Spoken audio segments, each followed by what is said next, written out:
Boa noite, Rio. A graça e a paz de Jesus, amém? Seja muito bem-vindo a uma quarta-feira, a um culto de oração. Espero que, de alguma forma, essas canções possam falar ao coração de todos vocês.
O convite nessa noite é um convite a um lugar chamado oração. E nós te damos graças, Senhor, porque Tu nos trouxestes até aqui. E não há lugar mais seguro que não seja a Tua presença, Pai. E não há lugar mais confortável que não seja nos Teus braços.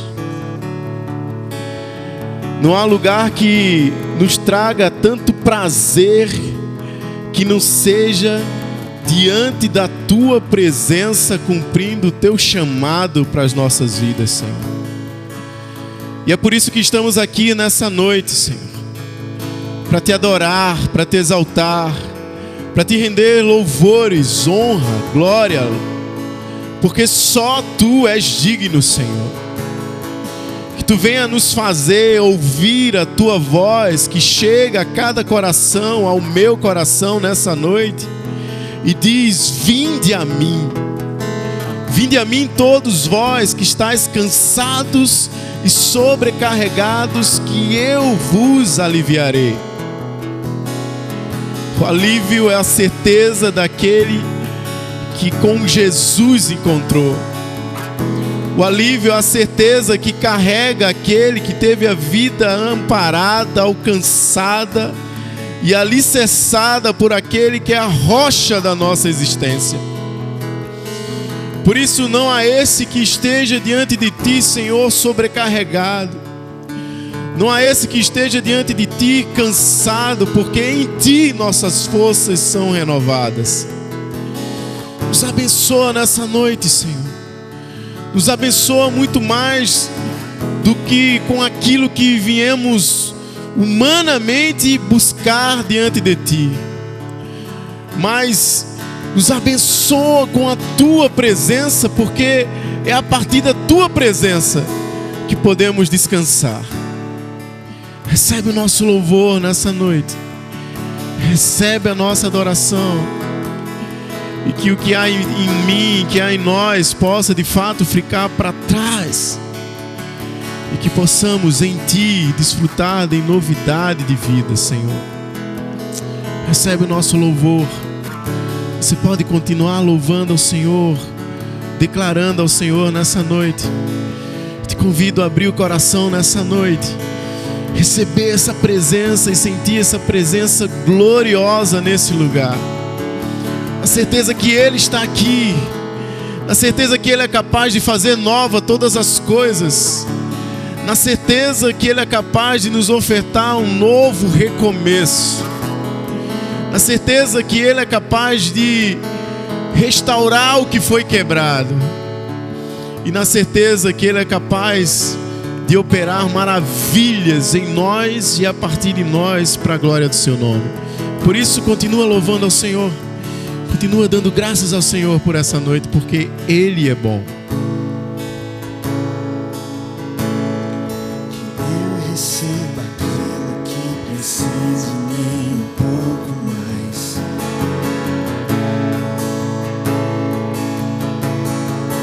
Deus, desde que de imediato eu possa abandonar.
Glória a Deus. Queria que você se colocasse de pé, aqueles que assim podem. Mais uma vez, a graça e a paz de Jesus. Para você que não nos conhece, eu sou Rubem. Essa aqui é a minha esposa Amanda. E nós somos o Nós em Um. Para alguns, 2 em 1. Para outros, 1 em 1. Eu e você, nenhum de nós. A gente tem um bocado de nome. Acho que faz pouco mais de 3 meses aí do aniversário da Rio. Mais ou menos isso, né? Foi a última vez. Quem estava aqui quando a gente estava? Quem lembra? Boa parte da igreja lembra, coisa boa. Com muita alegria que nós estamos aqui. A gente está essa semana em Recife, em prol de algo bem legal que no final eu vou contar para vocês. Mas queria que nesse momento você pudesse esquecer aquilo que te entristece, aquilo que está tirando talvez o teu sono, a tua preocupação. Porque uma certeza eu posso te dar, ainda que a figueira não floresça, ainda que não haja frutos na vide, todavia eu e você podemos nos alegrar no Senhor Jesus. Não sei como está a tua vida, não sei como estão os teus dias, mas posso te dar uma certeza que o Senhor, Ele é contigo. Então eu queria cantar essa canção, acredito que você conheça, ela é bem conhecida. E você é livre, canta com a gente, adora o Senhor. Faz dessa canção também uma oração nessa noite para Ele. Amém?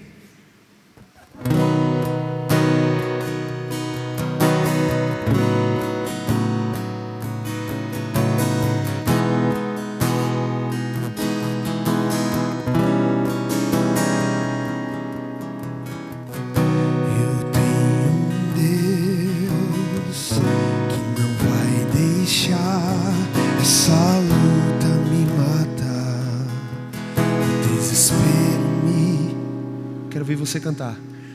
Por mais pressão que seja a situação, o controle ainda está na palma de o choro numa noite, mas a alegria ela vem pela manhã.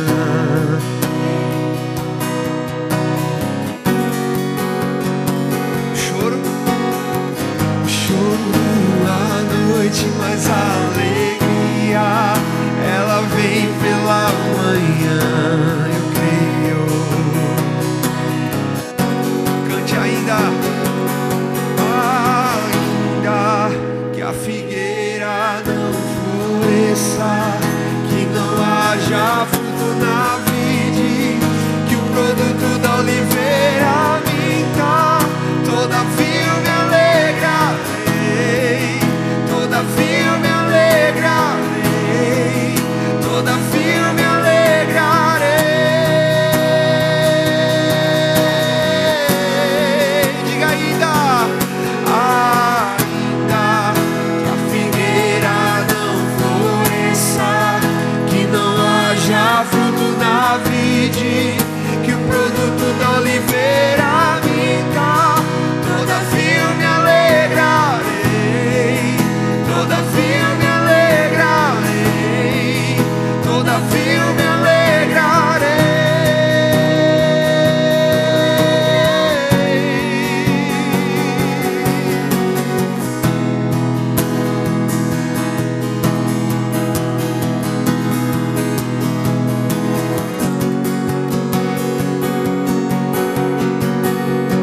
Cante, eu tenho Deus. Não vai deixar essa luta me matar, o desespero me tomar. Por mais pressão que seja a situação, creia, controle ainda está na palma de o choro dura uma noite, mas a alegria ela vem pela manhã. Eu creio. O choro dura uma noite, mas a alegria ela vem pela manhã.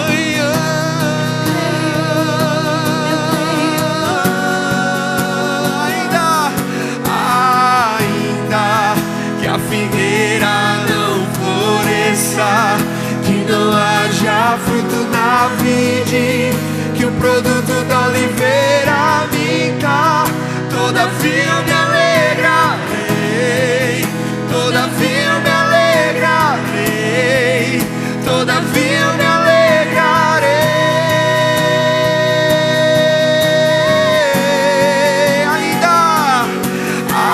Ainda que a figueira não floresça, que não haja fruto na vide, que o produto da oliveira minta, todavia eu me alegrarei, todavia eu me alegrarei, todavia eu me alegrarei.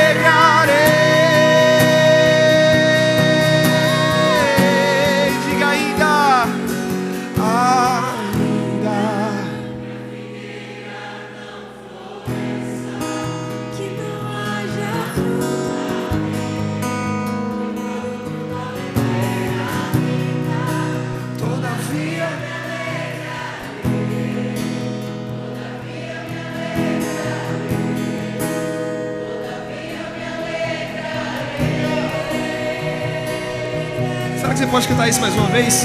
Ainda, se você crê, cante ainda. Ainda que a figueira não floresça,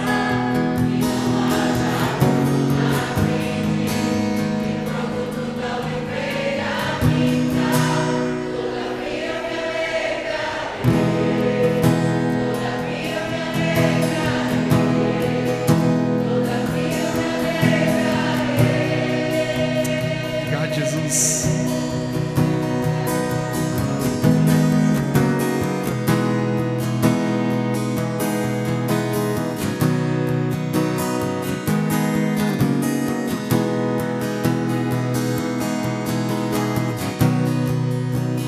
Quem é esse que vem nos abraçando? Quem é esse que vem nos constrangendo com o olhar? Ele é tão sábio, ensinar em amor. Ele é tão manso, cuida dos corações. Quem é esse que vem nos abraçando? Quem é esse que vem nos constrangendo com o olhar?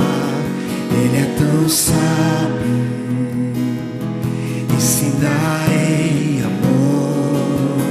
Ele é tão manso, cuida dos corações. Ele entrou em casa, Ele está à mesa, Ele nos observa, sabe que o esperamos. E ao partir do pão, os nossos olhos se abrem, reconhecemos quem Tu és. Ao som da Tua voz, os nossos corações queimam de amor, queimam de amor. E ao partir do pão, os nossos olhos se abrem, reconhecemos quem Tu és. Ao som da Tua voz, os nossos corações queimam de amor, queimam de amor. Nós arrumamos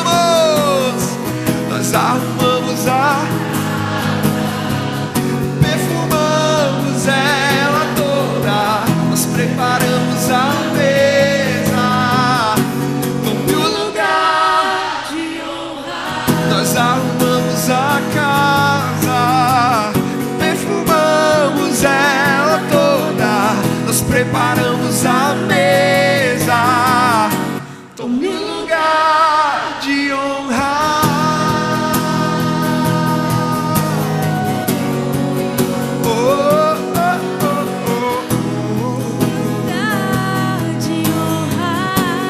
Ele entrou em casa, Ele está à mesa, Ele nos observa, sabe que o esperamos. E ao partir do pão, nossos olhos se abrem, reconhecemos quem Tu és. Ao som da Tua voz, os nossos corações queimam de amor, queimam. Será que você pode cantar? E ao partir do pão, cante ao partir. E ao partir do pão, os nossos olhos se abrem, reconhecemos. Aleluia. Quem Tu és. Ao som da Tua voz, os nossos corações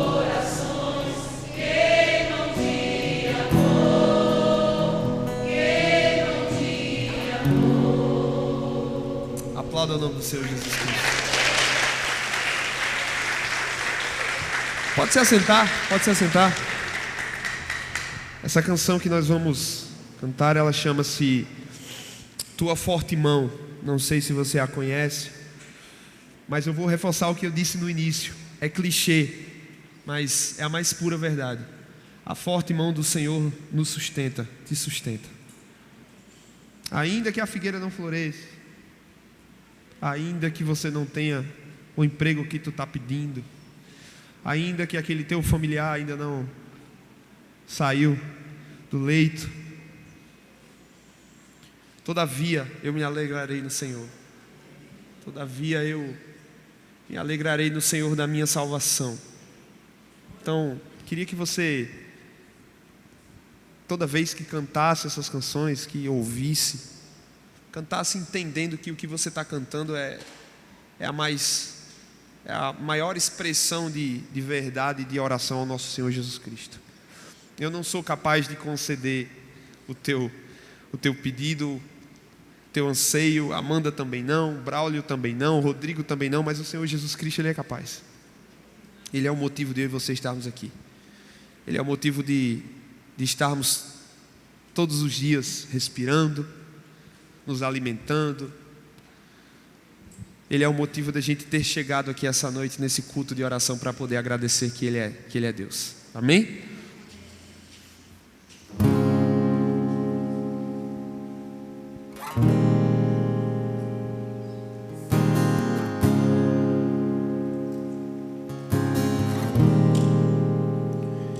Se a minha alma teme o amanhã e o coração não vê o teu cuidado, se eu não consigo ouvir a tua voz, ainda assim confiarei.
Eu sei que o meu Redentor vive.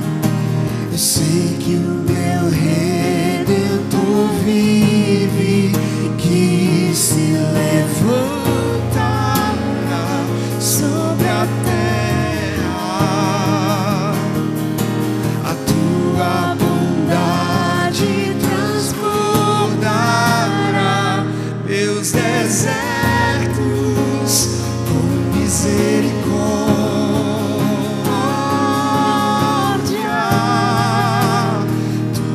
Forte mão guarda os meus dias, mesmo sem te ver. Eu pertenço a ti. Teu perdão me cura, Deus. Tua cruz me limpa. Eu sei que não mereço mais. Me amas com cante tua forte. Tua forte mão guarda os meus dias, mesmo sem te ver. pertenço a ti. O teu perdão me cura, Deus. Tua cruz me limpa. Eu sei que não mereço, mas me amas com tua forte mão. Ora isso. Guarda os meus dias, mesmo sem ti. Eu pertenço a teu perdão, Pai. O teu perdão me cura, tua cruz me limpa.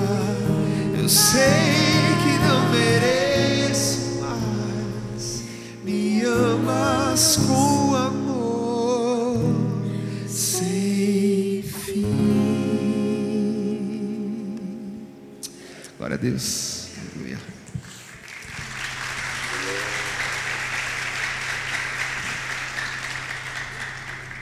Posso ensinar uma música para vocês?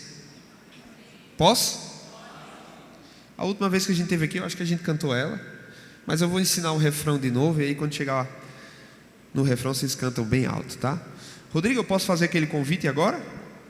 Posso fazer? Me autoriza? Posso fazer? Nós estamos aqui a semana toda em Recife, em prol de uma coisa muito, muito bacana. Na verdade, de um sonho, um desejo do nosso coração.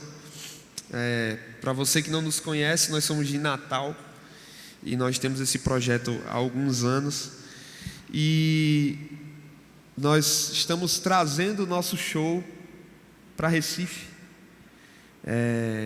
com muita alegria, com muita euforia. Enfim, era um sonho desde a primeira vez que a gente veio a Recife de poder trazer toda a turma de Natal, toda a banda, toda a equipe, enfim, para que vocês, para que todo mundo do Recife que já nos ouviu pudesse escutar as nossas músicas.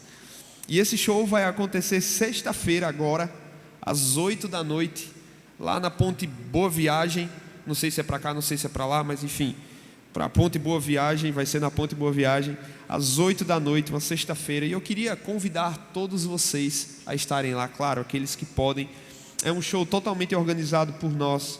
Nós vamos cantar as nossas músicas, algumas outras canções, enfim, vai ser muito especial. E seria um prazer receber todos vocês. Até agora só o Rodrigo vai, então vai que vocês também se interessam em ir. E pensando nisso, a gente quis fazer algo bem bacana aqui para vocês hoje à noite. Os ingressos estão bem baratinhos, você pode encontrar no nosso Instagram, nas nossas redes sociais. Mas só hoje, se você comprar um ingresso que custa o valor caríssimo de R$30, você vai ganhar outro. Então, ao final desse culto, você pode passar lá na integração, aí tu vai preencher um formulário com teu nome, teu e-mail e teu telefone, vai pagar o valor de R$30 e você vai ganhar outro ingresso. Amanhã você vai receber no seu e-mail os 2 ingressos. E se você não tiver nada para fazer na sexta-feira e quiser nos ouvir, vai ser um prazer receber vocês. Enfim, para mais informações vocês podem nos encontrar nas redes sociais. E é isso. Amém? Vou ensinar essa canção, chama-se Silêncio. E queria que vocês cantassem com a gente. O refrão é assim, ó.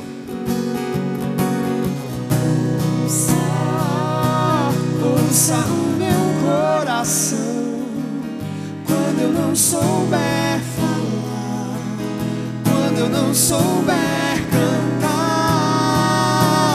Tenha minha atenção, me ensina a te enxergar em todo e em qualquer lugar. Mais uma vez, ouça, vai. Ouça o meu coração quando eu não souber falar, quando eu não souber cantar. Tenha minha atenção, me ensina a te enxergar em todo e em qualquer lugar. Chegar no refrão vocês cantam, hein?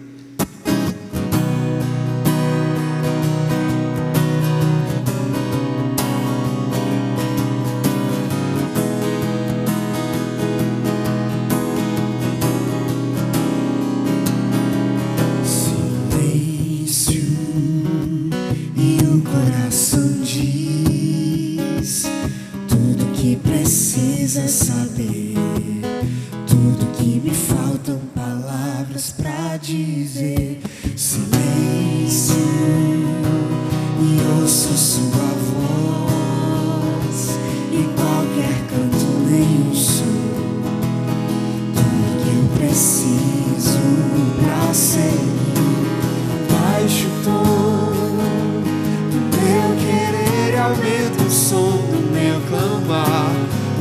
direi, já sabes antes de eu falar. Tua voz sossega o barulho do meu coração. O teu som é música pra eu cantar. Agora é a hora que a gente canta junto, hein? Vai. Ouça, ouça o meu coração. Quando eu não souber falar, quando eu não souber cantar, tenha minha atenção. Me ensina a te enxergar em todo e em qualquer lugar. Baixo o tom do meu querer, aumenta o som do meu clamar. O que direi, já sabes antes de eu falar. Tua voz sossega o barulho do meu coração. O teu som é música pra eu cantar.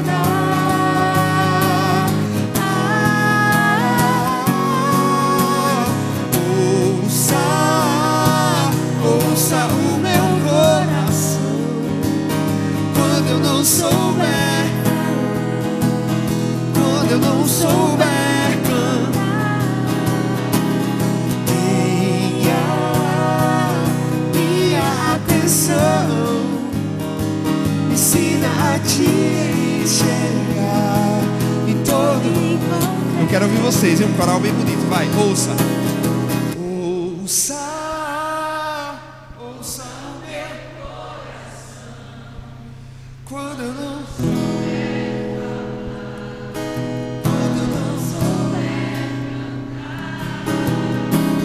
tenha minha atenção. Me ensina a te enxergar em todo e em qualquer lugar. Silêncio e o coração diz, e ouço sua voz, e estamos a sós em qualquer lugar. Louvado seja o Senhor, louvado seja o Senhor, que bênção, que alegria. Capítulo 8 de Romanos, Paulo nos traz algumas certezas. A primeira é que nele, em Jesus, não há possibilidade de condenação. Amém. A segunda é que nele, em Jesus, estando nele, não há possibilidade de separação. Porque quem nos separará do amor de Deus? Mas o verso 26, ele nos dá uma outra certeza. É de que o Espírito Santo traduz o nosso coração. Da mesma forma, o Espírito nos ajuda em nossa fraqueza, pois não sabemos como orar. Mas o próprio Espírito Santo intercede por nós com gemidos inexprimíveis. Quero te convidar a um tempo de oração. Eu quero te convidar agora a um tempo para que o seu coração possa ser traduzido pelo Espírito Santo a Deus. Ele sabe traduzir. Ele é esse que nos convence a respeito do pecado, da justiça e do juízo. Então eu quero te convidar nessa hora a um tempo especial de oração. Fica à vontade como você deseja estar na presença de Deus. Se você quiser se ajoelhar, se você quiser ficar de pé, fica à vontade, sinta-se livre, porque nessa presença há liberdade. Obrigado, Senhor, obrigado por essa noite. Obrigado por esse privilégio de estar aqui na Tua presença, Te adorando, ouvindo louvores que nos conecta a Ti e nos traz a certeza de que aqui Tu estás. Obrigado porque o nosso coração nessa noite pode ser traduzido e será, se assim for da Tua vontade pelo Espírito Santo. Porque, Senhor, tantas vezes não sabemos o que falar, o que dizer, não temos os nossos pensamentos conosco, porque Ele tantas vezes nos leva para lugares distantes. Mas Deus, que bom saber que em meio ao nosso silêncio, a tua voz também é ecoada em nossos corações. Em meio ao nosso silêncio, a nossa voz também é traduzida aos teus ouvidos, Senhor. Muito obrigado porque a tua presença nos salva, nos redime, nos cura, nos liberta. E a tua presença é a certeza também que não deixaremos de ser ouvidos. Por isso, contempla cada oração nessa noite, Senhor. Contempla cada coração. Contempla cada coração que chega aqui inquieto, com as incertezas da caminhada, com as dores da caminhada, com as tristezas da caminhada. Mas Deus, coloca em cada coração a certeza que a partir da tua presença tudo pode se fazer novo. Nos abençoa, Senhor, com a certeza de que os cenários em ti podem mudar, Senhor. E ainda que não mude os cenários, Senhor, temos a certeza que tu és o nosso bom pastor. Tu és aquele que nos acompanha em campos verdejantes, mas também está conosco no vale da sombra da morte. Por isso eu te peço e oro agora de maneira muito especial pelos enfermos, Senhor. Quantas pessoas não têm lutado e clamado e esperado ansiosamente pela tua cura, Senhor. Por isso cremos que tu és o mesmo ontem, hoje e serás eternamente, se tu quiseres. A tua cura pode chegar. Que as tuas fortes mãos estão sobre as nossas vidas, nos guiando, nos orientando e cuidando de cada um de nós e cada um desses que se encontram enfermos nos hospitais, em casa, aqueles que estão desenganados pelos médicos. Senhor, a última palavra é tua, Pai. É teu o domínio, é teu o controle das nossas vidas, porque tu a formaste, Senhor. Por isso queremos nessa hora descansar nessa certeza que tu estás cuidando e tu podes fazer infinitamente mais daquilo que pedimos ou pensamos, Senhor. Deus, eu te peço por cada lar aqui representado. Eu te peço por cada lar que tem lutado, que tem sofrido, Senhor Deus, ataques, que tem se desestabilizado no caminho. Deus, tem misericórdia e que em ti possam restabelecer a paz, a comunhão, e que tu, Senhor, seja essa pedra fundamental em cada relacionamento, Senhor. Converte nessa noite coração de esposos a esposas, Senhor. Converte coração de pais a filhos e filhos a pais. Que haja na mesa o lugar exato e certo para comunhão, para perdão e para cura.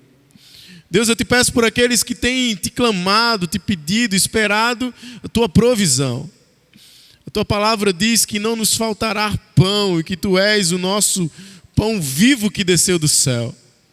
Por isso, a partir desse enchimento e de estarmos cheios e saciados do pão vivo que está no céu, que tu possa trazer essas pessoas para um lugar de descanso, na certeza que tu vai trazer a provisão. Deus, agora nessa hora eu quero te orar, Senhor Deus, te clamar de maneira muito especial por essa igreja, Senhor. Nos conduz aonde tu queres nos levar. Traz maturidade, traz profundidade no relacionamento contigo. Aviva a tua obra nesse lugar, Senhor. Aviva a tua obra em nós. Anima os cansados, fortalece aqueles que querem ficar pelo caminho, envisiona aqueles que estão com a mente, coração e olhar ofuscados, que tu venha trazer cura aos enfermos, mas Senhor, nos usa para sermos sinais visíveis do teu reino nessa terra. Prepara essa igreja e todos que estão nos ouvindo para essa semana tão especial na nossa existência, Senhor. Deus, abençoa a nossa nação. E que estamos há poucos dias, Senhor Deus, de escolher os representantes, aqueles que vão nos representar, aquelas autoridades. Mas Deus, descansamos na certeza que embora o nosso coração presunçoso, arrogante, egoísta, queira aquilo que nos satisfaça, aquilo que nos parece melhor, Deus, essa nação é tua. E cremos na tua direção, Cremos na tua provisão e cremos que tu há de escolher, que tu já escolheu eternamente quem vai governar essa nação, Senhor. Por isso, dá graça àquelas pessoas. Dá graça, Senhor Deus, a essas pessoas que estão nesse processo. Deus, agora eu te peço por famílias, Senhor, que têm se desestruturado, pessoas que têm brigado, pessoas que deixaram de partilhar a comunhão da mesa por causa desse cenário polarizado. Deus, tenha misericórdia, que tu levante a tua igreja como resposta daqueles que não consideram suas vidas, nem as suas idealizações, nem as suas filosofias vãs mais preciosas do que a tua presença em suas vidas. Deus, que tu venha nos chamar como embaixadores da tua paz, que tu venha nos chamar como instrumentos de reconciliação. Que essa igreja, Senhor, seja conhecida como aquela igreja, não de um lado, mas aquela igreja que representa exatamente a tua presença, tal como tu és, Senhor. Nos abençoa, Senhor. Dá discernimento, dá graça, dá sabedoria nesse processo. Tem misericórdia de nós, te clamamos como nação, tem misericórdia de nós. Te clamamos como povo teu, tem misericórdia de nós. Te clamamos como famílias, tem misericórdia de nós e continua a nos conduzir. Porque, Senhor, que tragédia é para um homem se encontrar fazendo as coisas somente guiado pelos seus corações. Que tu venha, Senhor, a nos animar, que tu venha iluminar em fé o nosso caminho, cada passo, cada pensamento, que todos nós estejamos cativos ao teu querer sobre as nossas vidas, Senhor. Deus, eu te peço que venha nos falar ao coração mais ainda nessa noite. Deus, que a tua boa semente, a semente incorruptível do teu evangelho, possa encontrar um lugar fértil em nossos corações e venha cair nesse lugar, e venha germinar, e venha crescer e produzir frutos a 30, 60 e a 100 por um para a glória do teu nome, Senhor. Estamos aqui ansiosos para ouvir a tua voz, desejosos para ouvir a tua voz, a tua divina correção, a tua amorosa compaixão e a tua presença que faz nova todas as coisas, das quais nós precisamos ser encontradas como novidade, Senhor. Nos abençoa nessa noite, Senhor. Obrigado, Pai, por esse privilégio que temos de estar na tua presença e que a partir dessa presença tudo se faça novo. Que tu venhas, Espírito Santo, traduzir o que há no mais profundo do nosso coração. E como gemidos inexprimíveis, daqueles que não têm voz e nem força, tu venhas a fazer chegar até o trono da graça aquilo que pedimos. E que seja feita a tua vontade, Senhor, acima de tudo, a tua vontade. E essa é a nossa oração e o nosso desejo nessa noite. E a igreja do Senhor, em concordância, diz: amém, amém, glória a Deus, glória a Deus. Boa noite, família Rio.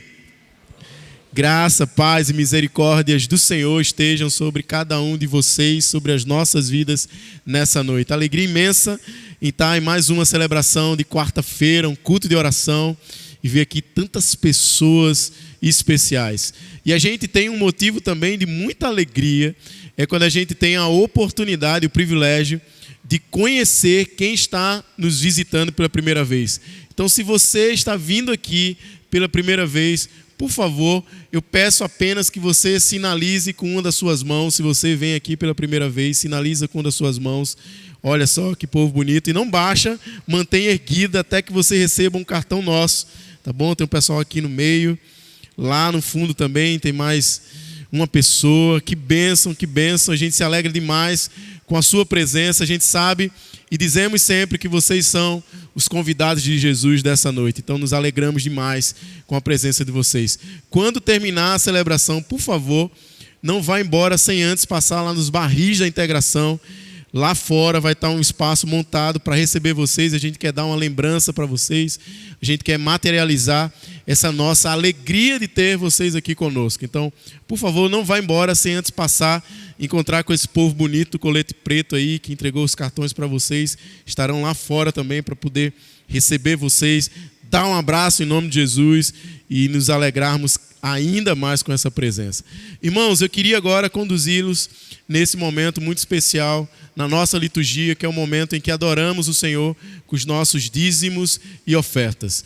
E vocês, aqueles que são parte da família, já sabem como pensamos aqui.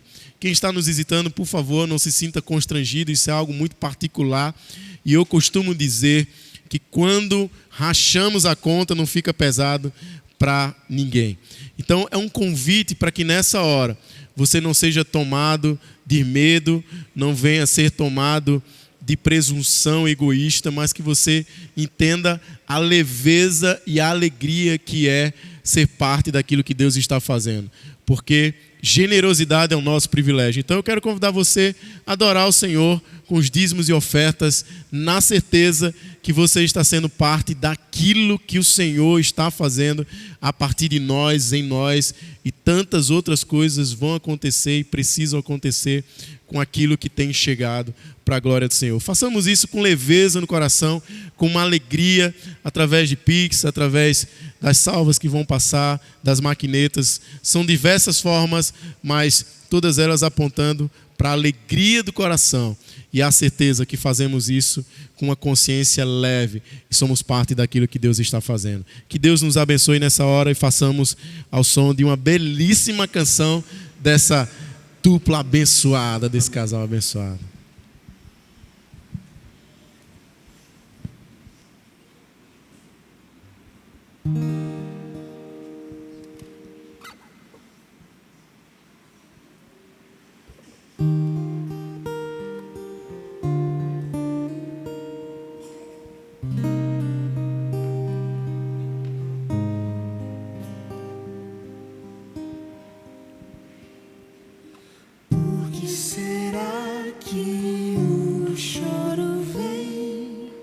Se o fardo é de algodão,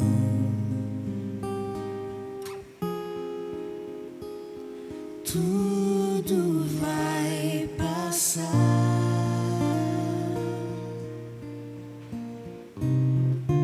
A esperança é o que convém pra acalentar coração.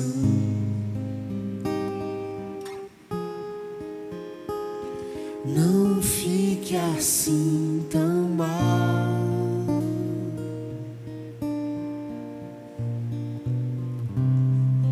Não dá pra comparar.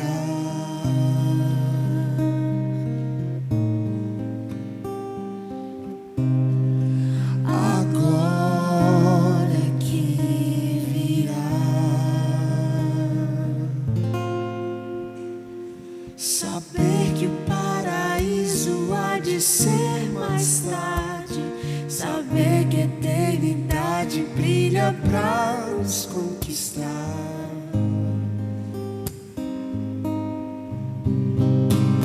Saber que tudo isso vai ter fim mais tarde, saber que a salvação em Cristo veio pra ficar.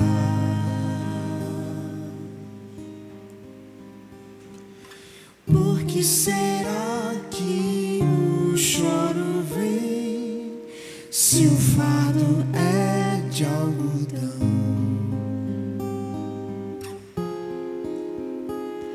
Tudo vai passar.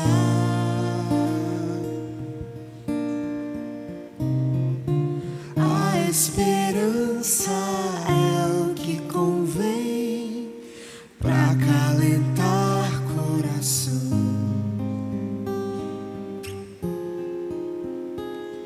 Não fique assim tão mal.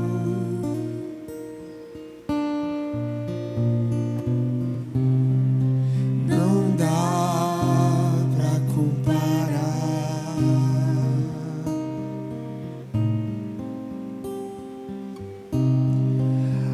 Agora que virá, saber que o paraíso há de ser mais tarde, saber que a eternidade brilha pra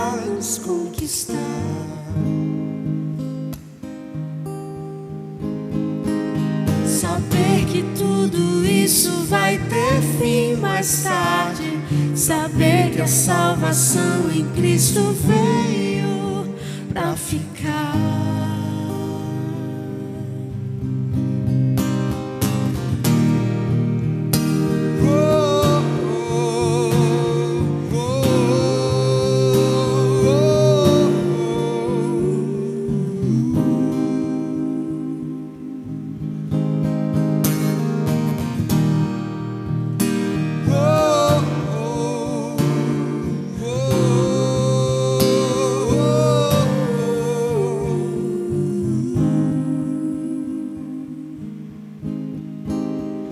Saber que o paraíso há de ser mais tarde, saber que a eternidade brilha pra nos conquistar. Saber que tudo isso vai ter fim mais tarde, saber que a salvação em Cristo veio pra ficar.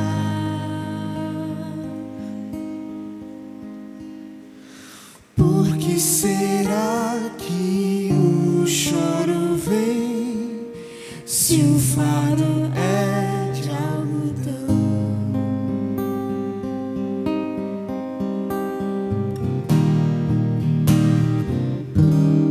Por que te abates, ó minha alma, e te perdendo a calma? Não tenhas medo, em Deus espera, porque Bem cedo Jesus virá. Cante por quê? Porque te abates, ó minha alma, e te comoves, perdendo a calma. Não tenhas medo, em Deus espera, porque bem cedo Jesus virá. Por que bem cedo? Porque bem cedo Jesus virá. Porque bem cedo Jesus virá.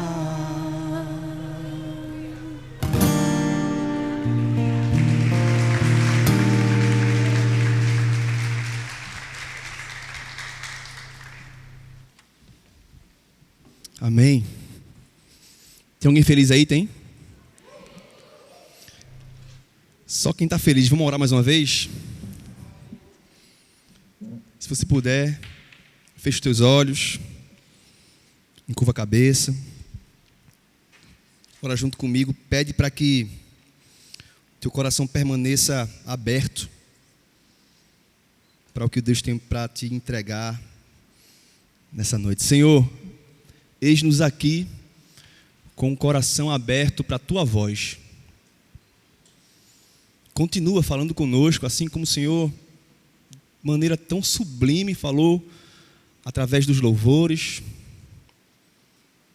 Que o Senhor tenha recebido a nossa adoração e recebe agora a nossa reverência à tua palavra. Que agora nós te adoremos, colocando os nossos ouvidos atentos diante da tua presença. Que haja graça superabundando nessa noite, nesse lugar. Que haja transformação, que haja conversão, que haja cura, que haja libertação.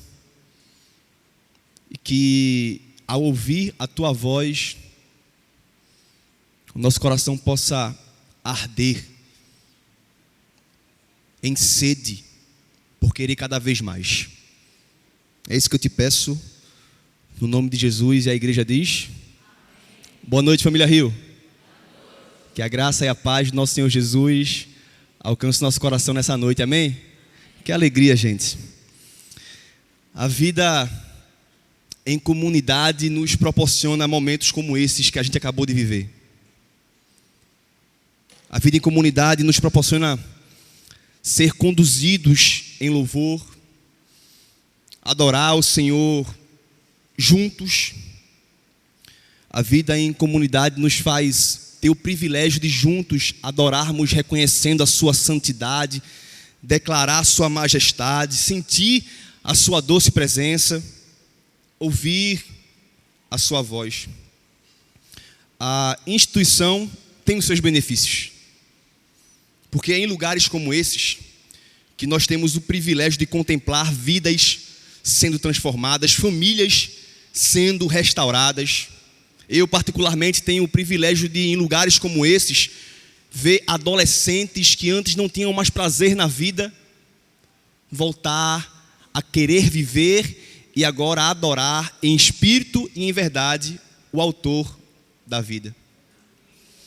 Mas a gente não pode também fechar os olhos para o fato de que é também em lugares como esses, em instituições, em lugares que tem uma placa com o nome de igreja, em lugares como esses que surgem os religiosos mais moralistas que você pode conhecer. É em lugares como esses, em instituições religiosas, que surgem também os religiosos mais liberais, que vivem uma religiosidade de domingo, mas a sua semana, a sua vida não aponta para o que ele diz crer com sua boca. Se nós não tomarmos cuidado, a religião pode fazer de nós aquilo que Deus não nos chamou a ser. E querendo ou não, nós, eu e você, vivemos pisando nesse terreno da religião. Eu e você, querendo ou não, mesmo os que dizem não ser religiosos, querendo ou não, andamos caminhando em lugares onde habita a religiosidade. Mas existe algo que é o limite entre o evangelho e a religião. Existe algo que pode nos proteger e nos livrar de pisar no terreno da religiosidade. Existe algo que nos capacita a viver no meio da religião sem ser um religioso. E esse algo se chama a graça. Porque é a graça que não permite a espiritualidade do evangelho ser confundida com o mudanismo da religião. É a graça que não permite que essa saudável espiritualidade que há no evangelho de Jesus seja confundida com o mundanismo da religião. Porque enquanto a religião aponta para uma divindade que exige esforço dos homens para retribuir com algo, enquanto a religião aponta para uma divindade que exige sacrifício humano para dar uma retribuição, o evangelho me apresenta um Deus que se sacrifica pelos homens. Isso é escândalo. É por isso que Paulo algumas vezes vai dizer que o evangelho é escandaloso. É um Deus que se dá em morte de cruz por pecadores. E isso é o evangelho, tá? O evangelho é uma boa notícia para pecadores. Eu quero dizer a você que essa mensagem hoje é exclusiva para pecadores. Essa mensagem de hoje foi pensada exclusivamente para pecadores. E se ela foi pensada exclusivamente para pecadores, todos nós vamos ser alcançados por essa mensagem. Porque, não sei se você sabe, mas todos nós somos pecadores. E existem alguns tipos de pecadores aqui. Afirmo com toda certeza. Existem aqueles pecadores que vivem uma luta árdua diariamente. Uma luta árdua e frustrante. A busca por merecer o amor de Deus. Existem alguns assim. Alguns pecadores que vivem sendo frustrados por si mesmos, porque vivem achando que podem conseguir merecer o amor de Deus. Existem outros tipos de pecadores também, e um deles é que existem pecadores aqui que já não conseguem caminhar de tanta frustração, e quando olham para si, se acham indignos e merecedores, e talvez estejam a alguns passos de desistir da caminhada, porque só conseguem enfatizar na sua própria fraqueza. Existem outros tipos de pecadores. Outro tipo é aquele pecador que nunca ouviu, e pode existir aqui entre nós, aquele pecador que nunca ouviu o evangelho sem os moldes da religião. E eu sei que ao me escutarem, vocês que estão aqui presencialmente, alguns que estão me assistindo, alguns que vão me ouvir depois, eu sei que dentre esses existirão diversas reações. A Bíblia me confirma isso. Existirão aqueles que vão reagir da seguinte forma: isso é um escândalo, isso é loucura, essa graça aí é fácil demais, isso é fácil demais para vir de Deus. Existirão essas reações. Mas também existirá a reação de alguns que dirão: isso é poderoso demais, eu preciso me alicerçar nisso. E por que eu afirmo isso? Porque Paulo, na sua carta aos Coríntios, capítulo 1, versículo 18, diz: pois a mensagem da cruz é loucura para os que estão perecendo, para os que acham que vão conseguir de alguma forma alcançar o amor de Deus por merecimento próprio. Mas para nós que estamos sendo salvos, é o poder de Deus. Nos versículos 23 e 24 ele diz: nós, porém, pregamos a Cristo crucificado, o qual de fato é escândalo para os judeus e loucura para os gentios. Mas para os que foram chamados, tanto judeus como gregos, Cristo é o poder de Deus e a sabedoria de Deus. Deixa eu te perguntar algo. Por que você acha que Paulo dizia que o evangelho é escândalo para uns? Será que o evangelho é escândalo para uns porque exigia esforço humano? Será que as pessoas, ao ouvirem o evangelho, se escandalizavam porque era algo diferente, porque Deus exigia esforço humano para beneficiar homens? Será que é isso? Não. Porque no contexto de Paulo, todas as religiões apontavam para uma divindade que exigia esforço humano. Para qualquer Deus que você olhasse, você iria achar divindades que exigiam esforços humanos. E por que havia escândalo? Porque Paulo chega pregando um evangelho que dizia: está consumado. Deus já fez o que deveria ser feito. E aí os judeus religiosos diziam: escândalo, loucura, isso é fácil demais.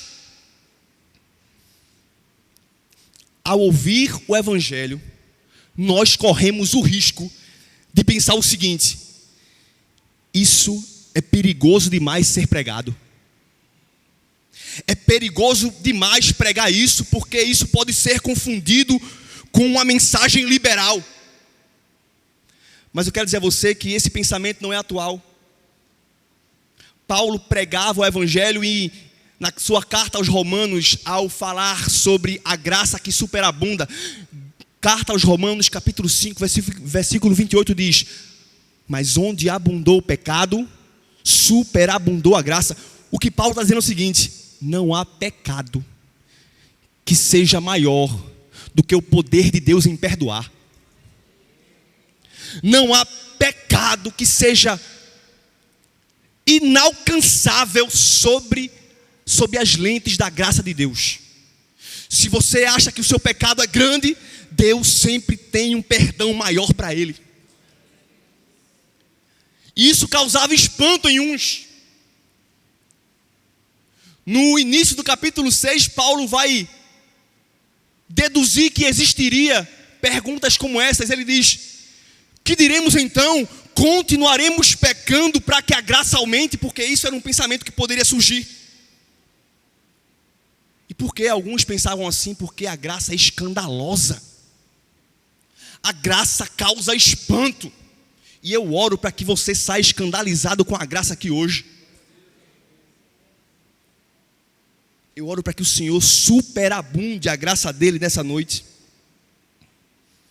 Paulo deixa claro o que é graça, mas o fato é que o evangelho causa consolo em uns e escândalo em outros. E a graça se manifesta em todos os ensinamentos de Jesus. O apóstolo Paulo, consciente disso, certa vez escreveu um dos textos mais esclarecedores sobre a graça. Efésios 2 diz: pois vocês são salvos pela graça, mediante a fé, e isso não vem de vós, é dom de... Sabe o que Paulo está dizendo aqui? Gente, a salvação é dada a vocês sem vocês merecerem. Vocês são salvos pela graça. Mas para que vocês alcancem esse favor imerecido, vocês precisam crer. Mas não se enganem, até a fé que vocês têm é dom de Deus. Então até o fato de você crer naquele que te salva é graça. Pois vocês são salvos pela graça mediante a fé, e essa fé não vem de vós, é dom de Deus. A graça é escandalosa, porque é a graça que nos protege de viver uma vida religiosa. Porque a graça sempre deixa claro de quem é o mérito. E o mérito não está no homem, o mérito está em Jesus. Foi Jesus quem pagou para que você fosse salvo. Quero ler com você um texto que se encontra lá no Evangelho segundo escreveu João. Evangelho de João, capítulo 21, a partir do versículo 1. E mais uma vez, vamos ler um texto que exala graça. Um texto que Jesus manifesta-se com graça, pela graça e para a graça. Onde Jesus vai de contra toda a expectativa religiosa que há no nosso coração.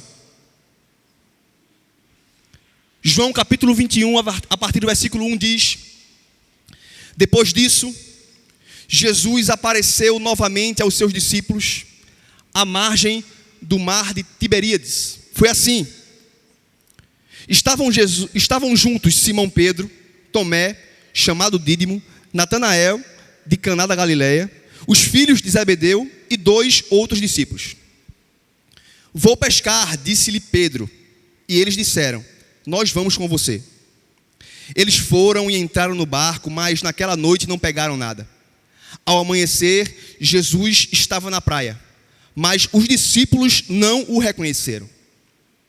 Ele lhes perguntou: filhos, vocês têm algo para comer? Não, responderam eles. Ele disse: lancem a rede do lado direito do barco e vocês encontrarão. Eles lançaram e não conseguiram recolher a rede, tal era a quantidade de peixes. O discípulo a quem Jesus amava disse a Pedro: é o Senhor. Simão Pedro, ouvindo dizer isso, vestiu a capa, pois a havia tirado, e lançou-se ao mar. Os outros discípulos vieram no barco, arrastando a rede cheia de peixes, pois estavam apenas a cerca de 90 metros da praia. Quando desembarcaram, viram ali uma fogueira, sobre as brasas e um pouco de pão. Disse-lhe Jesus: tragam alguns dos peixes que acabaram de pescar. Simão Pedro entrou no barco e arrastou a rede para a praia. Ela estava cheia. Tinha 153 grandes peixes. Embora houvesse tantos peixes, a rede não se rompeu. Disse-lhes Jesus: venham comer. Nenhum dos discípulos tinha coragem de lhe perguntar: quem és tu? Sabiam que era o Senhor. Jesus aproximou-se, tomou o pão e deu a eles, fazendo o mesmo com o peixe. Esta foi a terceira vez que Jesus apareceu aos seus discípulos depois que ressuscitou dentre os mortos. Depois de comerem, Jesus perguntou a Simão Pedro: Simão, filho de João, você me ama realmente mais do que estes? Disse ele: sim, Senhor, tu sabes que te amo. Disse Jesus: cuide dos meus cordeiros. Novamente Jesus disse: Simão, filho de João, você realmente me ama? Ele respondeu: sim, Senhor, tu sabes que te amo. Disse Jesus: pastorei as minhas ovelhas. Pela terceira vez ele lhe disse: Simão, filho de João, você me ama? Pedro ficou magoado por Jesus ter lhe perguntado pela terceira vez: você me ama? Ele disse: Senhor, tu sabes todas as coisas e sabe que te amo. Disse-lhe Jesus: cuida das minhas ovelhas. Digo-lhe a verdade, quando você era mais jovem, vestia-se e ia para onde queria, mas quando for mais velho, estenderá as mãos e outra pessoa vestirá e o levará para onde você não deseja ir. Jesus disse isso para indicar o tipo de morte com o qual Pedro iria glorificar a Deus. Então lhe disse: siga-me. Palavra do Senhor. Bem, é claro que o protagonista dessa cena é Jesus. Aliás, Jesus é o centro de toda a Escritura. Mas o alvo da graça que serve de ensinamento aqui é Pedro.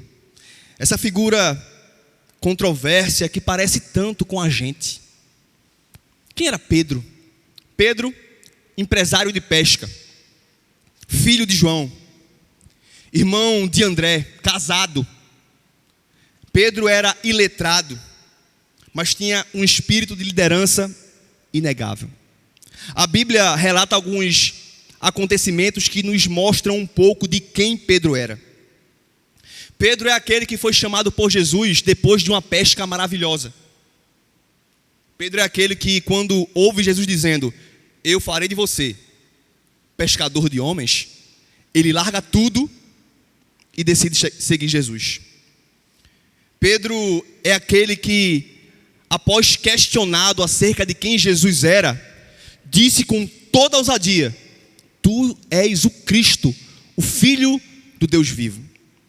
E eu fico imaginando que Pedro esperou um elogio para tal afirmação.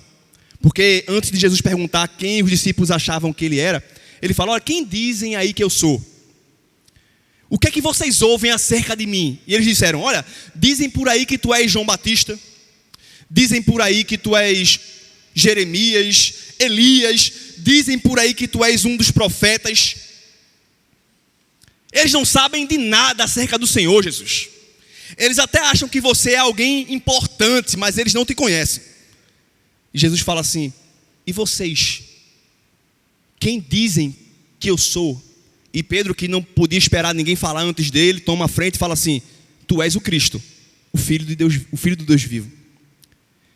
E Jesus responde ele dizendo o seguinte: bem-aventurado és tu, Simão, porque não foi carne nem sangue que te revelou, mas o meu Pai que está no céu. Pedro, não se orgulhe do fato de você saber quem sou eu, porque até o fato de você saber quem sou eu é graça. Você não adquiriu esse conhecimento fazendo teologia. Você sabe que eu sou filho de Deus porque meu Pai decidiu te revelar. Não se orgulhe disso. Pedro é o mesmo que, após receber esse elogio de Jesus, dizendo que ele era bem-aventurado, escuta de Jesus: para trás de mim, Satanás. Quando ele tentou colocar os planos dele na frente dos planos de Jesus. Jesus falou: é necessário que eu morra, é necessário que eu seja levantado no madeiro. E Pedro fala assim: Senhor, não precisa ser assim. Vem comigo, deixa eu dizer como é que tem que ser. Segue meu plano. Será que a gente faz assim às vezes? Jesus, olha, faz assim. É assim que eu quero. É assim que as coisas têm que acontecer. E foi tentando fazer isso que Pedro escuta de Jesus: para trás de mim, Satanás. É o mesmo Pedro que, quando ouve a voz de Jesus dizendo: vem Pedro, ousa ir andando sobre as águas. Mas também é o mesmo Pedro que, alguns segundos ou milésimos de segundos depois, olha para as águas e afunda. É o cara que disse que era melhor do que todos os outros. Jesus certa vez disse: todos vocês vão me abandonar. E Pedro fez: menos eu. Porque tudinho aí pode ir embora. Eu não. O meu amor por você é maior do que o amor deles. Eu não vou te deixar só. Eu vou contigo até a morte. É o Pedro que, quando viu aquela galera chegando para pegar Jesus, puxou a espada e avançou no pescoço do servo do sumo sacerdote. Só que ele tinha pontaria ruim e acertou na orelha. Ou você acha que ele mirou na orelha? Eu vou torar a orelha dele. Mas é o mesmo Pedro que também nega Jesus 3 vezes. É o Pedro que, quando é questionado por alguém dizendo: você é um deles, ele diz: não, eu não o conheço. Quando questionado pela segunda vez: você é um deles? Sim, eu acho que eu já lhe vi com ele. E ele diz: eu não conheço esse homem. Quando questionado pela terceira vez: você é um deles, você fala como ele, você anda como ele, você é parecido com ele. E Pedro pragueja e diz: que Deus me castigue se eu conhecer esse homem. Pedro era essa figura inconstante, que ora estava se gabando da sua força, ora estava se frustrando com a sua fraqueza. Podem existir alguns Pedros aqui hoje, ou muitos Pedros aqui hoje, porque depois de negar Jesus, ele chora amargamente. E pasmem, Jesus foi chicoteado, blasfemado, e Pedro não estava lá. Jesus carregou a cruz pela via dolorosa, e Pedro não estava lá. Teve que outro Simão carregar a cruz de Jesus. Jesus foi crucificado e Pedro não estava lá. Jesus foi sepultado e Pedro não estava lá. Chegou o domingo e, enquanto algumas mulheres foram até o sepulcro de Jesus, Pedro estava dentro de casa tremendo de medo. Covarde, inconstante, traidor. No domingo, algumas mulheres vão até o túmulo de Jesus, encontram um anjo que diz: por que procuram entre os mortos aquele que vive? Agora vão e dão um recado aos discípulos e a Pedro. Eu fico imaginando por que o anjo não falou aos discípulos apenas e englobou Pedro no meio. Mas eu ouso achar que a divindade, conhecendo o coração do homem, sabia que Pedro poderia não se considerar mais discípulo por sua frustração consigo mesmo, pelo fato dele tentar e não conseguir, ter andado 3 anos com Jesus e ainda assim vacilar. Talvez Pedro não se considerava mais um discípulo. E eu imagino, depois que Pedro recebeu esse recado em Jerusalém, e ele teve que sair de Jerusalém até a Galileia, isso cerca de 100 quilômetros a pé, e cada passo que Pedro dava, Pedro pensava: eu sou uma decepção. Cada passo que Pedro dava, Pedro pensava: eu sou um covarde. Cada passo que Pedro dava, Pedro pensava: eu estou perdido, não há mais jeito para mim. Eu andei 3 anos com Jesus e ainda assim nos últimos minutos eu vacilei. Ao chegar na Galileia, ele decide ir pescar. Vou pescar. E essa fala de Pedro aponta para um Pedro ministerialmente frustrado e envergonhado.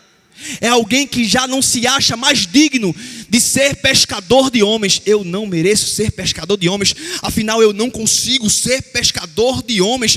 Eu tenho que voltar a pescar peixe mesmo, porque pescar peixe é o meu lugar. Eu sou fraco, eu não consigo ser um líder. Eu não consigo segurar esse ministério nas minhas mãos. Esse ministério é grande demais para estar em minhas mãos. Eu vou pescar.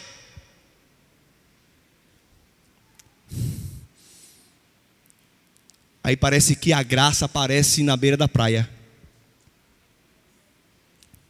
E a graça mais uma vez se revela na pessoa de Jesus. E é pela graça que acontecem algumas coisas na nossa vida. Primeiro, que é pela graça que nós temos a nossa identidade preservada. É pela graça que nós temos a nossa identidade preservada. Quando Jesus aparece na praia, ele grita: filhos! E essa palavra vem carregada de graça. Me faz lembrar o filho pródigo, que depois de ter pedido a herança ao pai, gastado tudo com prostitutas, com farra, se vê diante da comida dos porcos e diz: eu vou voltar para a casa do meu pai, porque lá eu consigo um lugar de escravo. Eu vou voltar para o meu pai pedindo perdão, porque ele vai me dar, se quer que seja um cantinho com os servos. Mas quando ele volta, ele se depara com um pai que o abraça, o beija e prepara uma festa especialmente para o seu filho. Porque é pela graça que nós temos a nossa identidade preservada. Imagina se você perdesse a sua identidade de filho toda vez que você errasse. Se toda vez que você errasse o papel da adoção fosse rasgado e tivesse que ser feito outro papel, não haveria papéis suficientes no mundo. O título de filho não é um cargo conquistado por mérito nosso, mas uma identidade que foi presenteada por meio de uma adoção que parte da iniciativa do Pai.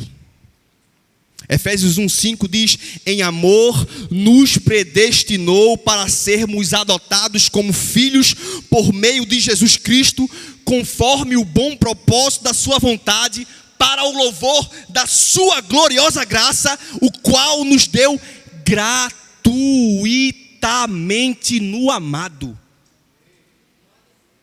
A sua identidade de filho foi te dada de graça. E Jesus não chegou na praia gritando: seus covardes, traidores, o que vocês estão fazendo aí? Não, ele fala: filhos, ouça a voz de Deus hoje te chamando de filho. Mesmo que sua consciência te acuse, você pode até querer estar pensando em largar tudo por não se achar mais digno do amor do Pai, mas graça também é desfrutar de uma paternidade imerecida. Também é pela graça que nós temos mais uma chance. No versículo 6, Jesus fala: lancem a rede do lado direito do barco e vocês encontrarão. Você consegue imaginar o que seria de nós se não fosse a paciência de Deus? Você consegue imaginar, é sério, você consegue imaginar o que seria de mim e de você se não fosse a paciência de Deus? Nós somos impacientes. Nós, em situações como essas, parecidas como essas, agiríamos de forma totalmente contrária à de Jesus. A gente chegaria assim e diria: e aí? Pegaram nada? Acho é bom. Quem mandou tentar fazer algo sem mim? Eu já fiz esse milagre uma vez, agora se virem. É por isso que a graça nos escandaliza, porque a graça vai de contra a nossa mentalidade vingativa e punitiva.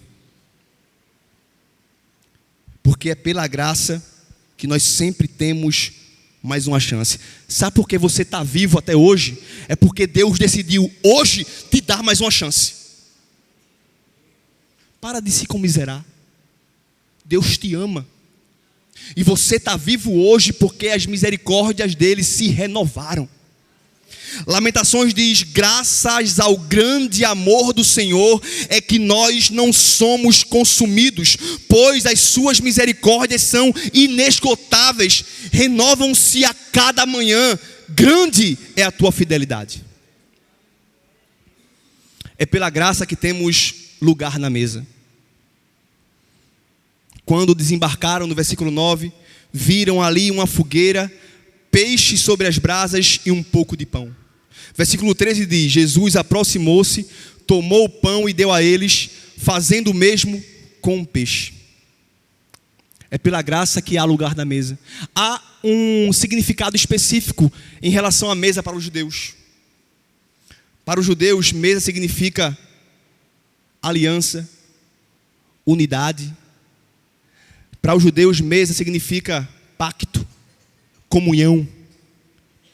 Sentar à mesa para um judeu é celebrar tudo isso. E quando Jesus chama os discípulos e que eles veem que ali havia peixe na brasa e pão, o que Jesus está dizendo é o seguinte: não importa o que vocês fizeram, vocês ainda têm parte comigo. Não importa a forma que vocês reagiram diante da dificuldade, vocês ainda têm uma aliança comigo. Venham, eu vou servi-los. É por isso que a graça é escandalosa.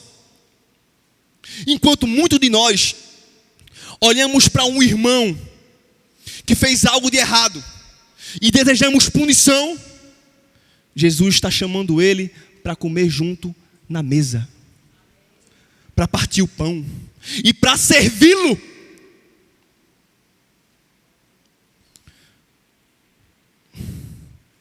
Isso me faz lembrar de Mefibosete, um cara que não merecia estar na mesa do rei, mas ele foi chamado para a mesa do rei porque Davi tinha uma aliança com alguém.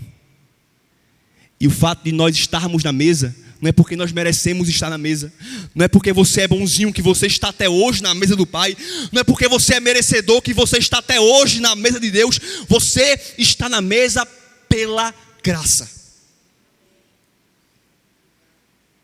É pela graça que nós temos o privilégio de servir à mesa.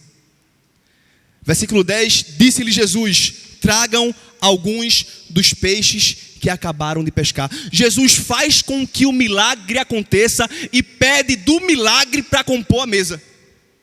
Que interessante. Jesus faz com que o milagre aconteça, chama os discípulos, ele tem um pouco dos elementos do peixe, do pão, e ainda pede para que eles tragam do que eles pegaram. Nós como igreja temos um dos valores que é: generosidade é um privilégio.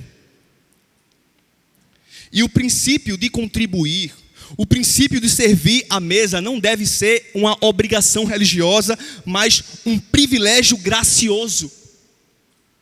E talvez o que nos falta entender é que nós somos mordomos de tudo que Deus nos dá. Talvez o que falte para o milagre acontecer é o desprendimento material. Talvez o que falte é a gente deixar o apego do meu e viver o privilégio do nosso. Se você é um dizimista, se você é contribuidor da obra, se você é alguém que é generoso, não se engane, não há mérito em você, porque o que você está ofertando, porque o que você está entregando, porque o que você está contribuindo foi Deus quem te deu. E até o fato de você ser generoso é graça. Ontem faleceu o irmão André, conhecido demais no âmbito das missões. Ele é conhecido por ser o contrabandista de Deus, aquele homem que levava a Bíblia Sagrada em lugares que não podiam ter Bíblias Sagradas. Morreu ontem, muito conhecido. E em uma de suas frases ele disse: o propósito da igreja não deve ser o sobreviver, nem mesmo o de prosperar.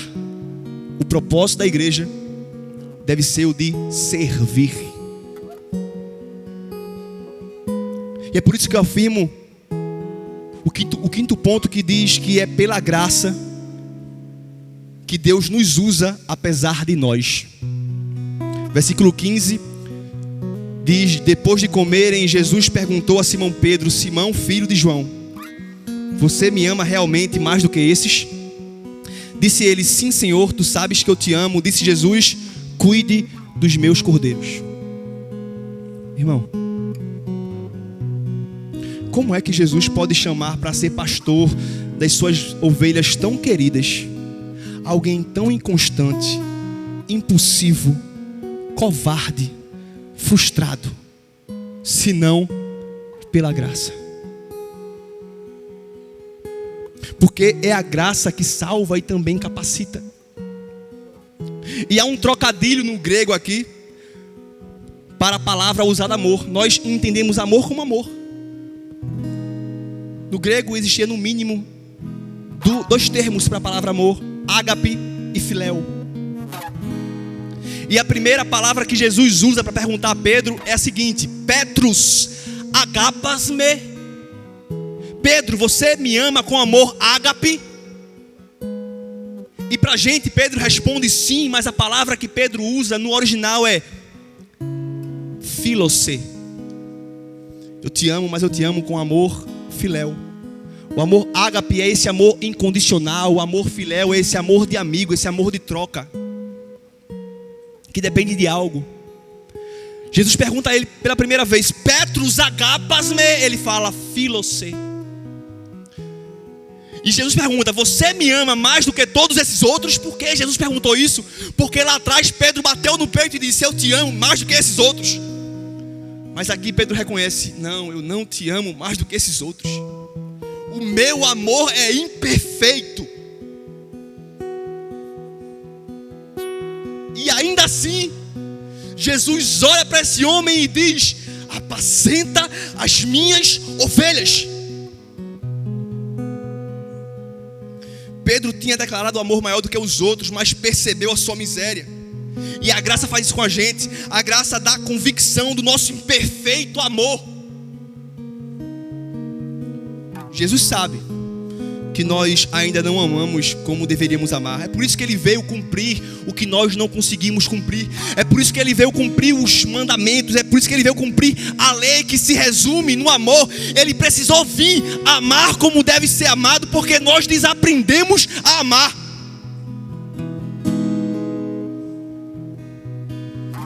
Jesus chama Pedro para cuidar das suas ovelhas. E aqui aprendemos que ministério é lugar de gente incapaz. Se você está se achando incapaz de continuar a sua caminhada, esse é o primeiro passo. Bom pensamento. Nós pastores entendemos que pastorear uma igreja é uma missão impossível. Mas graças a Deus, Cristo é o cabeça. Não é o pastor local que é o cabeça.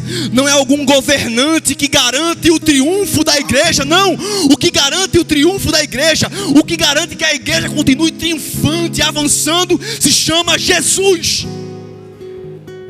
É a graça que capacita homens imperfeitos como eu, como você, que Deus derrama sobre, a fim de que sua igreja não cesse, não pare, mas continue arrombando portas do inferno. É graça. Você se acha incapaz, indigno, está envergonhado? Então o primeiro passo já foi dado. Agora confia naquele que te chama pela graça. E para finalizar, é pela graça que o nosso passado não define o nosso futuro. É pela graça que o nosso passado não define o nosso futuro. No versículo 18 diz: digo-lhe a verdade, Pedro, quando você era jovem, vestia-se e ia para onde queria. Mas quando for mais velho, estenderá as mãos e outra pessoa o vestirá e o levará para onde você não deseja ir. Jesus disse isso para indicar o tipo de morte com o qual Pedro iria glorificar a Deus. E então disse: siga-me.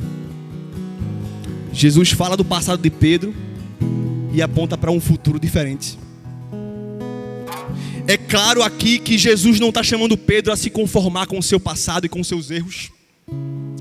Em Efésios capítulo 2 diz que antes éramos por natureza filhos da ira, merecedores da ira. E a Bíblia nos lembra de quem éramos para indicar quem nós somos, para nos levar ao louvor e não ao orgulho. Nós precisamos constantemente lembrar de onde Deus nos tirou. Ele indica quem nós éramos para nos lembrar que o futuro não virá do passado. Não é o futuro, é Cristo que é. Não é o passado, é Cristo que é o fundamento para o nosso futuro. O nosso futuro não depende do nosso passado. O nosso futuro depende do que Deus determina ao nosso respeito.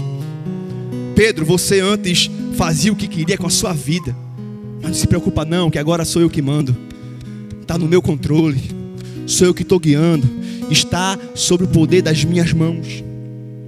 E pasmem, esse mesmo Pedro que negou Jesus é o Pedro que, cheio do Espírito Santo, mais tarde se levanta, cheio de autoridade, mais de 3.000 pessoas se convertem de uma vez só. Esse mesmo Pedro que covardemente tentou desistir do ministério é o mesmo Pedro que, cheio do Espírito Santo, passava e a sua sombra curava enfermos. É certo que Pedro ainda teve os seus altos e baixos. Tudo isso por causa da religiosidade exclusivista dos judeus. Mas no fim da sua vida, os historiadores dizem que na hora de sua morte, Pedro diz: me crucifiquem. Me crucifiquem. Mas coloquem essa cruz de cabeça para baixo. Porque eu não sou digno de morrer como meu Senhor. Até na sua morte ele percebeu graça. Até na sua morte ele percebeu a sua indignidade. Mas eu tenho certeza que ele lembrou do que Jesus disse para ele: quando você era mais novo, você fazia o que queria, mas agora eu vou te guiar por um caminho. E se Jesus se comprometeu a guiá-lo por um caminho, ele sabia que o fim dele estaria nas mãos de Jesus. Ele sabia que até a sua morte iria glorificar a Deus. Somos indignos até na morte. E o que nos resta? Tem alguns Pedros aqui, eu sei, talvez dizendo: vou pescar, não dá para mim mais não aguento mais. Talvez alguns que se achem melhor do que os outros: não, eu amo Jesus mais do que todos esses outros. Não sei em qual estágio de Pedro você está, mas eu quero dizer para você que tem graça para você nessa noite, e que a graça vai superabundar pecados hoje aqui, porque a graça dele é que nos basta. Depois de Pedro ser interrogado, Jesus disse: siga-me. O que nos resta, irmãos? Seguir Jesus e andar por esse caminho de graça, experimentando a graça que superabunda os nossos pecados, experimentando essa graça que contrapõe qualquer consciência religiosa humana que está aqui dentro, impregnada. Se for para escandalizar, que se escandalize. Mas a graça é isso: perdoa pecadores, apresenta um Deus que morre por pecadores. É pela graça que a nossa identidade é preservada. É pela graça que nós sempre temos uma chance. É pela graça que temos lugar na mesa. É pela graça que temos o privilégio de servir a mesa. É pela graça que Deus nos usa apesar de nós. É pela graça que o nosso passado não determina o nosso futuro. É tudo pela graça. Eu quero convidar você, pela graça, você que talvez se identifique com Pedro nessa noite, talvez precisava ouvir essa mensagem de consolo ao seu coração, o coração que estava sendo esmagado por suas culpas. Se você é um desses Pedros que está aqui à noite e ouviu Jesus chegar na beira da praia e dizer: filho, você é filho, tem mesa para você. Eu vou lhe usar, independente de você. E o seu passado não vai determinar o seu futuro. Se você é um desses Pedros, fica de pé no teu lugar, em nome de Jesus.